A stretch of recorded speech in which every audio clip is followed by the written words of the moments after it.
Hello, this is the second video of our TypeScript introduction series, and for today I thought it would make sense for us to get a general understanding of the basics of TypeScript.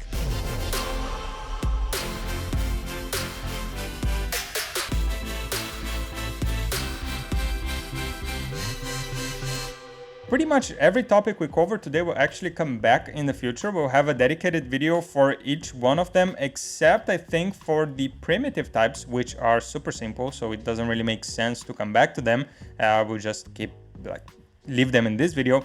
But for the other ones, we'll actually come back in later videos. So if something is not clear, or if you think that I'm missing something or that I forgot something, don't worry, I will come back to these things in the future and we'll get a much better understanding of them. For today, I just really want to give you an overview of how things look like. So with that said, let's jump to the agenda and the IDE and the terminal, and let's get started. I thought we could explore the foundations and some of the essential types. So we will start with primitives, that's booleans, numbers, and strings.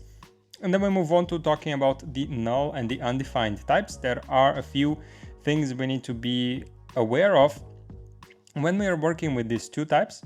Then we talk quickly about typing arrays, typing objects, and typing functions. So this video is more of a, let's say, a tour over this objects and functions. I'm not going to enter into too much detail here.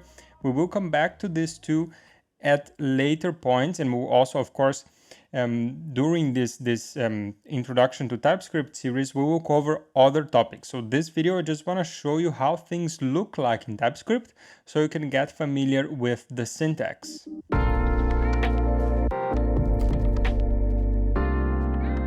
With that said, I think this was pretty much the end of the previous video. So we ended up with this very simple example, and we actually, the main goal of the previous video was to set up the TypeScript project. So we have a package file, so package.json here, with a couple of scripts to help us and the dependencies to TypeScript and tsnode. If you don't know how to do that, or if you're if you're a little bit lost, then you can check the previous video. I'll put a link here on the top and you can check what we did there. So here I will assume you are familiar with how to set up a basic TypeScript project, and we'll just start talking about the primitive types. Let me just do a little bit of cleanup here. I'm going to close everything, and here I'm just going to open the main.ts file, delete everything. So in TypeScript, we have three basic primitive types. Okay, you also have null and undefined, but this also play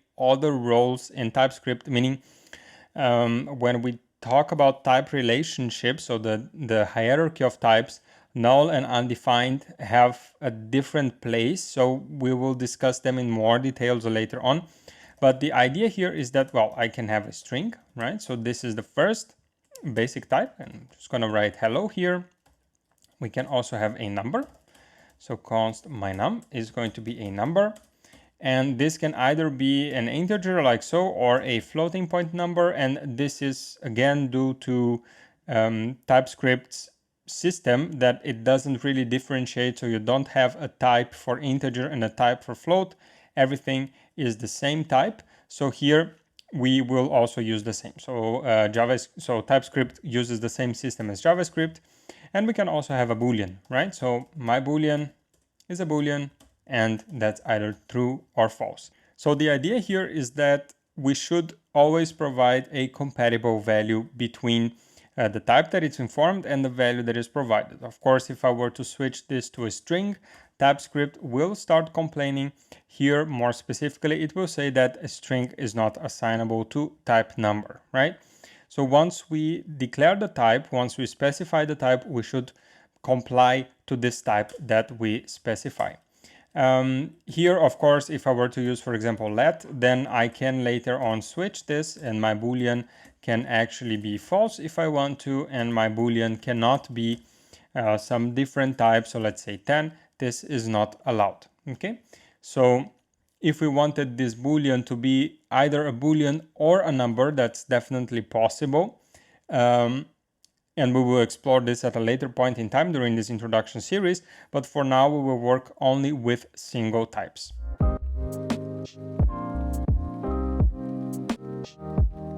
Well, that's it for primitive types. I'm sorry if I disappointed you. Maybe you were expecting something else, but really strings, numbers, and booleans are as straightforward as they can be, right? So once we declare type as being a string or a value as being a string, a number, or a boolean, then the behavior is really deterministic. So it's exactly what we would expect from strings, numbers, and booleans.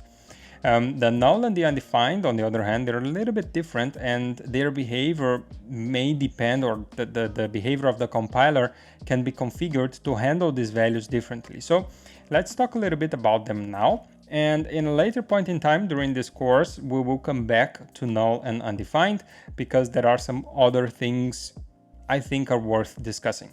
So here, well, if I have then my boolean here to 10, which is not allowed, if I were to try to assign null here, then you will see that it will still complain and it will say that this is not allowed, right? So what happens is that this is really, I think from my perspective, that's the expected behavior, because if I wanted my boolean to be or to be nullable, let's call it like this, then I should inform in the type definition, right? If I'm saying here that it is going to be a boolean, then if it is a null, then it can actually have some unexpected behavior. Actually, here maybe let's switch a little bit and let's work with the string, because here, right, if I say string, then my string is null or undefined for that matter. Then here, what it happens is that if I try to, for example, access a property, let's say length, this is gonna throw, right? It's gonna throw an error because the string, so console.log, like so, because the string is now null, and then this statement here is going to try to access a property from a null, which we know that's going to throw an error, a runtime error in JavaScript. So this being nullable and being able to receive undefined values can be really tricky for TypeScript, or in TypeScript, especially if we allow that, right? So here it's not allowed. As you can see, we have an error. If I actually come here to the terminal and I try to run npm run build, I think, right? Or did I actually add? I don't think I added here. No, I did. Yeah, ts::check. So if I actually, so if you did not watch the previous video, you should go and watch. But anyway, here we can run this ts check just to perform the type checking without really generating this dist folder here that you saw that was just generated.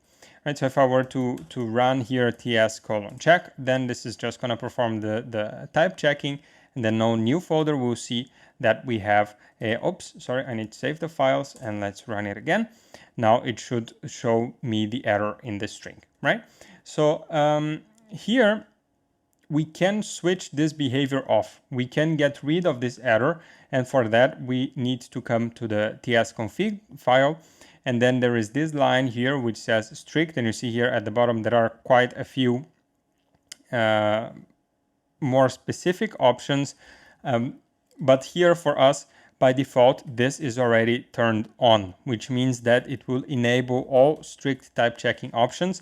And the one we are interested in here is the strict null checks. So if strict null checks, this one here, is set to false, then we will be able to add null and undefined even if the types are not specified here. So let's give it a try, right? I'm just gonna comment this out, and then I'm going to uncomment this and set it to false.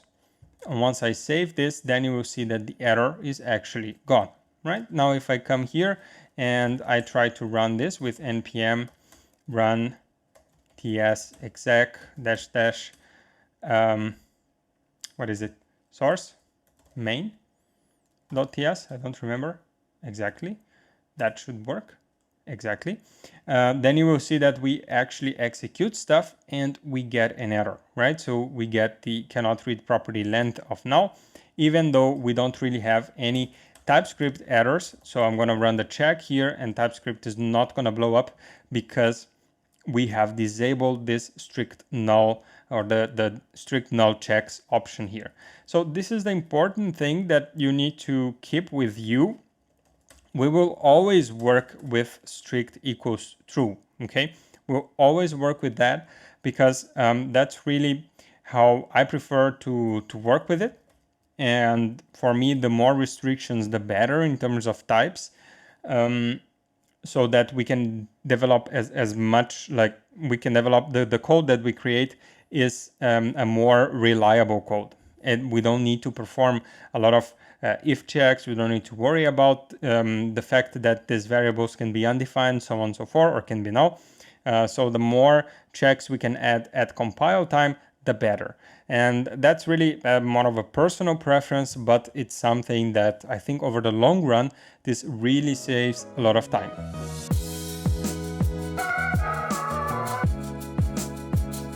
Well, that's what I wanted to discuss with you about null and undefined. As you know, there is not a lot of stuff to do actually with null and undefined. JavaScript itself doesn't do a lot with null and undefined, but we will come back to this. There are some constructs in TypeScript to actually handle null and undefined values, or actually values which can be null and can be undefined. It has some additional syntax, and we'll talk about that in a separate video. For now, let's move on to talking about how to type arrays. And here it's actually really easy. Okay, so here to type an array in TypeScript, all we have to do is to add this square brackets here after the type definition, right? So as you can see, the moment that I have added this square brackets here, then TypeScript started complaining, saying that type string is not assignable to type string array. Another possibility here would actually to use the array type here, and then this less than and greater than signs, we will see at a later point in time that these are actually, we are passing the string as a type, as a specific type for a generic from the array. If I were to actually come here to array to definition, you see that we have this T here, and T is a generic in TypeScript. We'll talk about this later, don't worry. So here, for the sake of clarity, we'll actually just use the square brackets like so. So if I were to pass a string, this is not allowed, but the moment that I split this string, then boom, error is gone, right? And this is just because I'm really splitting the string into an array of characters, or an array of one character strings, right? So if I were to console.log my string, I'm gonna save this, and back here at the console, I'm just gonna npm run ts exec -- source and then main.ts, and this is gonna print the split word, right? So as you can see, the moment that we have an array of strings, then TypeScript is going to stop complaining once we have used the array here for the type, right? So another way here would be to actually just wrap the word in an array, and then we just have an array of one element. Now, one interesting thing is that actually for any type in TypeScript, the moment you start typing stuff, the IDE itself, most of them, I think that pretty much every IDE has this already, or every good IDE that you can find out there, that it will start having some autocomplete features, right? So here, let's work with the number. And the idea here is that if I were to, let's say, console.log my num dot, right? And then as you can see here, I have a bunch of types, or a bunch of methods which are specific to numbers, right? So the IDE knows that because my num is a number, it should have access to all the methods that belong to a number. If I were to switch this my num here to be an array of numbers and then pass it like so, then the moment I try to access a method or a property, you see that they change completely. It's an entirely different set of properties and methods, and these are properties and methods of arrays. So the IDE knows that my num is actually, maybe here for the sake of my nums, right? It is a value of type array, so it has to have access to all the properties and the methods of arrays. So this is one thing that, well, if your IDE is a good IDE, then you will have this even with JavaScript files after a certain time or after a little bit of usage, and not always is it going to happen, but at some point the IDE will start having some autocomplete features for you, but it's not going to be, by far, it's not going to be as powerful as the one that comes with using TypeScript. Let's mark this typing arrays as completed, and let's move on to talking about objects. So objects, as you know, are the vast majority of JavaScript, right? So we have the primitive types, but you cannot do much only with the primitive types. Anything else is an object, including functions, including classes, which are functions. Sorry, I'm getting really, it's getting confusing here. But all in all, just for you to know, we really need to know how to work with objects, because JavaScript is a language that uses a lot of objects everywhere. So there is a lot of stuff to talk about objects in TypeScript. I'm not going to cover everything today. I just want to give you an introduction. And the idea here is that, well, how do we type an object? So if you remember from JavaScript, right, an object has a certain shape. It has a key, a name, and it has a value, Lauro Müller. It has another key, let's say address, and it has another value, which can be another non-primitive value. Can be an object, can be an array, can be anything. So here, let's say just city, and I'm gonna say this São Paulo, right? Because I come from Brazil, so let's say São Paulo, okay? The idea here is that, well, we have a key and we have a value. We have a key and we have a value. And if you try to transport this, to transfer this to the idea of having a variable of a certain type, then for TypeScript, what is interesting for us here is what is the type of each of these keys and which keys are allowed in our object, right? So do our object, so maybe I write this down here, a couple of questions that we could answer with TypeScript. The first one is, does our object have all the required keys we expect it to have? The other question that we could answer, what are the types of each key, right? So what are the types of each property? Let's say property here, required properties of each property and of each method. And another thing that we could answer is, does our object have properties that it should not have, right? So as you can see, we could actually try to think about a lot of questions of objects that we can try to answer with TypeScript. And the syntax is really similar to the object syntax in JavaScript. So here we have, again, the variable. And you remember, if I were to type this as a string, I would do so. And if I were to type this as an object, all I have to do is, again, to use the object, and I'll say name. And name here is going to be a string, right? And then I'm going to have an address. And as you can see here, we already start answering the questions, or at least this question here, does our object have properties that it should not have?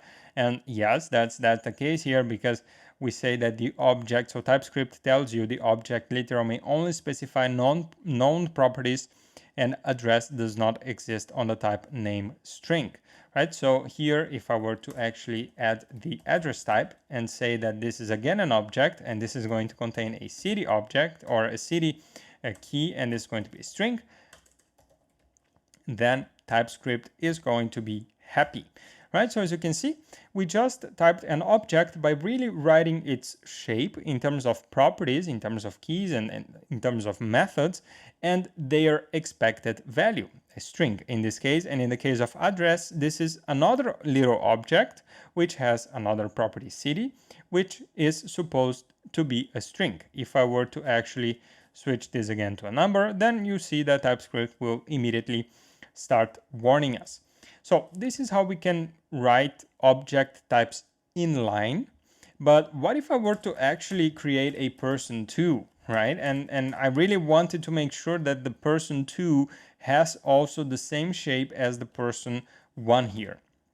And as it happens, like so, I would have to really copy this and paste it here so that the compiler knows that we expect an object of this shape for person two, and then I would have to fill it out. And the problem is, of course, maybe you already saw the problem, is that if we wanted to add something else here, maybe street to be a string, then we would have to update every single definition, and in any project this is not feasible, right? It is just super annoying. So what we can use in TypeScript is what we call an interface.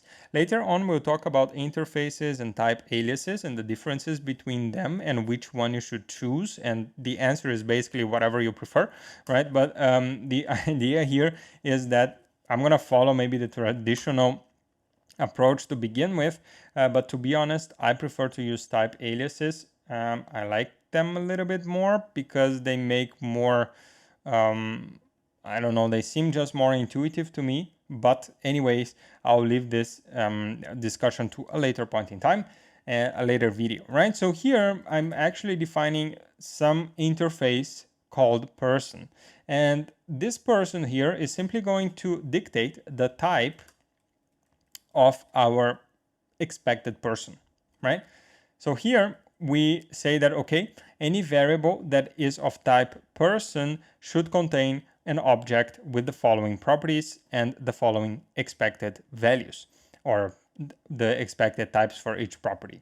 So here, if I were to type person one as a person and then person two as a person, then this really removes the need for copying and pasting code. So now we have one single source of truth, which is the interface, which defines the shape of the object. And then whenever we want to instantiate a variable of the type person, we simply write the type person here. Now, as you can see, TypeScript is already complaining for person two, and I should actually add another value here. And maybe this one is going to be Rio de Janeiro. So the idea is that now both variables are really simultaneously typed by this interface person. And if I were to actually add a new key here, then both of them will start throwing an error, which was not the case before because I modified the shape of the object only for person one. So this is really easier, much easier to maintain, right, and to scale, and also to have a much better consistency. Your code looks much nicer when you have the interfaces defined, and then you just use them to type the variables. Last thing I'm going to talk about objects is what if a certain property of the object is actually not required, right? So what if for some instances of person we could have a street, but for other instances of person it's okay if we don't have the street. It's not, let's say it's not a required property of the address object. Maybe it's not mandatory for the user. Doesn't matter why, but the idea is, what if we want to make this optional? Well, it's very straightforward. We just add a question mark right after the property name. This makes this property optional, which, as you can see, makes the errors disappear. So if I remove this, errors there, put this again, errors gone, errors there, errors gone. And it's because when I have the question mark, then this whole property becomes optional. It can be string or undefined, right? So if I were to console.log person one, actually this is just gonna print this whole thing here. It's not gonna print street, but if I were to actually address and then street, then you will see that we have this autocomplete feature. And here TypeScript is telling us it can be string or undefined. This is the or, right, that I mentioned a little bit before. This is how we write in TypeScript. So the moment we add this question mark, TypeScript adds this for us, because then it's going to work with this definition from now on. If I were to actually do some other operation here, so for example length, then you will see that if I remove this here, then it is going to start complaining. It will say that the object is possibly undefined. And how do we solve that? Well, we would write something like this, but that looks very cryptic for now. At a later point in time, we talk about what this actually does. Okay, so this is how we can make properties optional in an object. And we could talk about methods as well, but let's talk about functions first, because methods are nothing more than functions, right? So I'm gonna mark typing objects as completed, and we will move on to the last topic of today, which is about typing functions.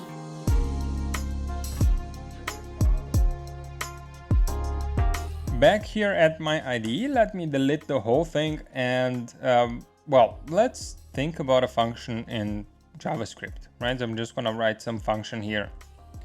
Say hi, we have a name, and we'll simply say console.log, and we're gonna do some interpolation here. We'll say hello name, right? And then we'll simply say hi to Laro. Once I save this and I actually try to run, I'm gonna have an error, at least from TS node. And it's interesting here that JavaScript, that the TypeScript, even though it throws an error when you try to compile, it still emits the code, right? So here, if I were to run the build command, you will see it's gonna found the error, right? It's saying here parameter name implicitly has an any type. It doesn't matter for us at the moment what it means. We'll talk about this at a later point about any and unknown. But here you see that the code is still emitted, right? So if I were to open this, we actually have the code, which is generated here, and it could be used. So if we wanted to not emit this in during or if it fails, then I think that there is a property here, no emit. I don't remember, but it's possible to actually configure this. Let me see if I can find it here. Now, yeah, so I actually went through pretty much all of them, but I don't think it's here. The correct one to use is this one here. Maybe I should put just below the no emit is the no emit on error, right? If I were to set this to true, I'm gonna delete the dist folder here, and my IDE crashed. So I'm just going to restart it. 1 second. There you go, I'm back. Sorry for that. If I have this no emit on error set to true, and I were to actually try to build this whole project, then you will see that the dist folder is not generated, right? So just one quick trivia for you. Anyway, let's come back here and talk about the TypeScript stuff. So we have this error here with the name, and how do we solve that? Well, for this purpose, we actually need to know, or we need to try to understand how we can type functions in TypeScript, and it's actually really straightforward. So we will type here, right, inside of the brackets where we pass the parameters. We'll simply type the parameters as we type any other variable. We'll say that this is string, right? And here, after the function name, or after the function name plus parameter, then we will add another colon, and we will say what is the return type of that function. So we can say maybe it's a string, which in this case TypeScript will complain because this function doesn't return anything, right? So here the actual type we're looking for is void, which simply means the function doesn't return anything. You could also say undefined, and I think no, it should be void. If we set undefined here, then we should actually explicitly say return undefined, even though behind the scenes, when the function doesn't return anything, for JavaScript it actually returns undefined. But for TypeScript is a little bit more annoying than that. So we're going to mark this as void, and boom, that's it. We typed our first function in JavaScript. And here really the rules apply as they apply for other variables, right? So if this was an object, if this was a person, for example, so let's say we write a function parse or get full name, let's say get full name, and this expects a person, and this person is going to be of type person. I'm going to create this in a bit, just 1 second. I'm going to say interface person, and I'm going to say first name is a string, last name is also a string, right? Last name here is also string. And now here I'm going to say that this is going to return a string, and I'm going to return just an interpolated string here with person dot first name and then person dot last name. And as you can see, it's a breeze to actually develop with TypeScript, because you can see that there are no errors here because there's nothing red, right? If things start getting red, then you can expect that there is a small error somewhere due to typing. JavaScript is not always the case that this happens. You get some more subtle warnings, but TypeScript and the IDEs are really good with that. They tell you, look, you're doing a mistake, fix that.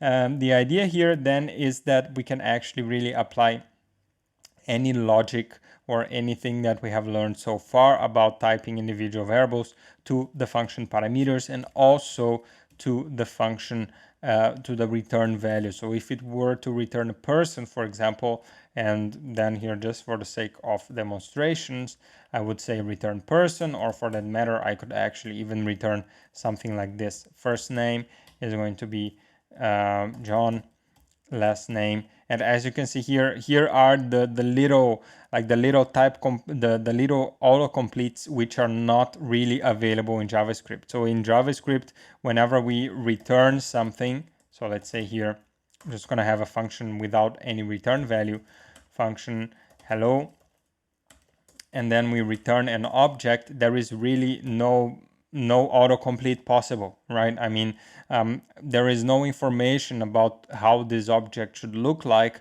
so it's not possible for the IDE to have an autocomplete here. But for TypeScript, whenever we inform the return type, that's possible, and that's amazing. Anyway, so this is for one type of function. We also saw the arrow functions. So let's say that, let me switch here to an arrow function. So I'm going to be like const get full name is going to be equal to this, and boom, that's it. As easy as that. Isn't it amazing? So the only thing is that I switched the syntax, but really I switched this part and this little part. As you can see, the core here stayed pretty much the same, right? So the declaration or the typing of a function is really that we have the parameter 1, so param1, and that's going to be the type, or the, let's say, param1 type. We have param2, and that's going to be the type, and we'll have like the list of all the parameters, and then we have the return type, like so. So it's really straightforward, and of course there are a few things that we need to be aware of, and some stuff that maybe we could improve as we work with more advanced techniques for functions, but we'll talk about that at a later point in time. I just want to show you how it looks like in general. This is a pretty common case. We just have some typed parameters and some typed return values, and then this is really, yeah, goes a long way in understanding how functions are typed in TypeScript. And to finish off, let's talk about methods, right? So I said that methods are really functions. So what if I actually were to create a signature here? So actually, maybe that's a new term.